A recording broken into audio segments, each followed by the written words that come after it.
welcome back to Midday. Now time for some of your texts, your tweets and your comments. It's fabulous to see body conscious awareness from men, good comparative balance from the women.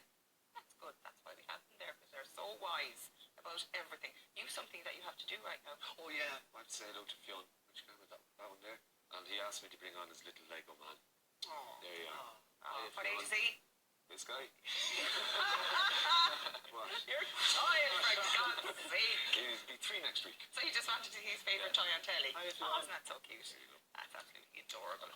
Now, speaking of adorable, we are sitting amongst royalty today. Yes, Mr. Ireland. Back in July, Darren King travelled to the UK to compete for Mr. World. Now, the pageant put them through their paces as 47 of the hottest and most desirable men from all around the planet competed for the time. Calm yourself down. Oh, shut up. You're a kept man. Don't be looking at that sort of You thing. need to walk into that hotel as a regular bloke. I'd love to walk in that. You walk through the foyer and just feel, I'd be like, where's the dressing room? Oh, my mother.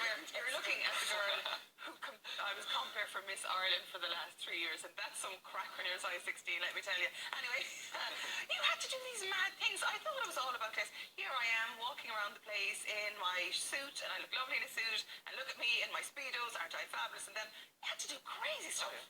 We were physically and mentally challenged in every way, so from interviews, from numerous interviews, from cooking challenges to sports challenges to extreme challenges. One of the challenges was a 40-ton challenge. There was 4 teams, and each of us had 10 tons of soil to spread over the local park. So it was. Is that the ploughing championship? This is that would be at the plough. But yeah, so each team had 10 tons of spread, so it was a month's work for the community. But we did it in one day, so the money that was saved in the month went to charity. Oh, So we were running around the park with wheelbarrows, shovels. how long did that take? We'd done it. Oh, jeez, I think it was 4 or 5 hours. I think we've someone here that cooking skills as well. I food poisoned myself during the week accidentally, by the way. Tell us about that. Yeah, the omelette challenge went terribly wrong. An omelette challenge. An omelette challenge, yeah. So we had to cook an omelette, and we had to introduce a part of your country. And I mean, we only had 5 minutes to do it, so I was thinking like, okay, potatoes. I want to get prepared at time. I was like, what can I do? So my family grows spinach at home. Okay. So I was like, okay, I'll put spinach into it. But sure, I put the eggs in the pan, and things went black straight away. I burnt it to a crisp. So I just told them it was a Guinness omelette. There we go. I just handed it. So Did you get away with it? no, didn't go anywhere. Well, you know, when you go into, very often the chef going into a kitchen looking for a job, the chef will make an omelette. Because it shows how you handle food, your attitude towards food, and to get an omelette just right is quite an art. There you go. Yeah, And yeah. you messed it up. Such a And chance. you didn't win probably because of your omelette skills now. I can just picture every woman watching the show right now is probably going, no interest now. Can't make an omelette. Good luck to you, mate. You're going to be single forever looking like that. Yeah. I was like, he's got an 8-pack, but no, can't cook me my breakfast in the morning. That's the end of it. Well, what was the best part of it for you? What's the fun part? Just meeting the guys. Again, Really? No, really, Did you not it was, go, honestly. Oh God, they're competitive and can't. No, because all of us, well, me particularly, I went over and just wanted to enjoy the experience. So I went Yeah. over and took every day as it was, and just, I mean, I put my body through things that I never would have back home. And we're all behind you, we're all egging each other on and trying to get the best out of it, really. So, I mean, every day we were all in the same boat. So it's just good to have them guys behind you, and we're all still in contact. So it's good to know, no matter where I go in the world, I'll still have a friend there. Like, That's so nice. I'd love to think there's like a WhatsApp group. Mr. There is. World. Is there?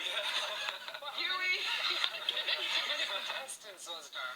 47 contestants, well, 46 including myself. Oh my God, could you just imagine that? How come I don't get to compare You that one? imagine it's just like a beauty pageant. Is it that intense for women, or is it just they walk up and down in a nice dress? no, This year's Miss Ireland, there's all those different They elements. do challenges and Yeah. they go off to an island to do sports challenges and do loads of stuff and they have charity things to do. Yeah, not only do you have to be gorgeous, you have to be everything. It's tough, Well, isn't the it? title is the most desirable man in the world. That's what they're looking for. Oh my God. In every way, yeah. In every way, they're looking for Imagine being in the final of that. Like, I know, imagine yeah. putting that in your like Tinder profile. And who judges it? There's a series of judges there from previous Mr. Worlds, previous Miss Worlds. And Like modelling just- people. Yeah, just around different big names around the world, really. Yeah. Isn't it weird where there's just like an image idea of it, whereas like people I think should almost know that there's all those other things to it as well that makes them Miss World or Mr. World rather than just how they look. Yeah. To this day, The people just ask idea. me, they ask me like, what is Mr. Ireland like, you know, and I just kind of, it's what you make of it. I mean, I've got a year now of this title, so I've got to make the most of it. I've got to put myself out there, and it really is what you want it to be. Yeah. I mean, I'm more of a model now than that, but last year's, our previous winner, Carl Bow, he would have gone down the acting route, and he's he's got some big roles out of the acting. He pushed himself for that. Yeah, and Kamal Ibrahim, he won Mr. World years He would ago. have been Mr. World, yeah, 2011. So again, he's done great things. He makes me an omelette. That's what did it. And you probably had quick boiling potatoes for his son, maybe. Ready, man. Oh, Lord. Now, finally for today, best known in his role as the charming Mr. Grey, Jamie Dornan has admitted to feeling objectified in his working life. The 50 Shades of Grey star told Vanity Fair that it's not just women who are objectified to sexualisation in the workplace. The County Down man is speaking about double standards in Hollywood when it comes to male and female actors stripping off. Now, would it bother you if a girl wolf whistled at you? Would it make you feel It doesn't. uncomfortable? I'm used to it. Yeah. You just get used to it, you know. The thing about it is, I think for guys, it's a little bit of a novelty when it happens, but the reason why it's different when it happens to a girl, when it happens to a guy, is because a guy. So initially, I was thinking, well, like, of course, Jamie Dornan, his job is to take his clothes off and look like a ride, right? So he's putting himself out there. That was my initial reaction. But then again, it's not about that, because girls can get objectified when they don't want to, when they don't necessarily, like, it just in every day they just happen to wear like a figure hugging skirt or an outfit that looks really well on them, and men can at times feel like They're entitled to yeah, comment. like all I miss is like it's not. Girls aren't dressing for other guys' opinions a lot of the time. They're dressing for themselves. You know, I know girls who will wear high heels every day of the week, and it's not because they like how it makes their legs look, because they love how it makes them feel. Yeah. And for men to kind of think that almost like she got her legs out, I'm gonna let her know. All right, ma, nice legs. Yeah, it's not right. It's not. It's not every man, though. Not every Some man. men No, have yeah. a kind of a sense of entitlement to anything that's dressed well. But it's really how you comment on it. Yeah. I mean, it's how you comment. I mean, if you go and make a sleazy remark, like, I mean, if a girl, if you see she's got a new haircut or a new outfit, and it's no harm to say you look well to your night. It's nice, you know, comment on it. And I mean, they probably respect that a lot more coming from a guy rather than a girl, but it's just a way to say it. That's And wolf whistling at them isn't it? Exactly, that's it. But another thing, Irish women especially find it so difficult to take a compliment.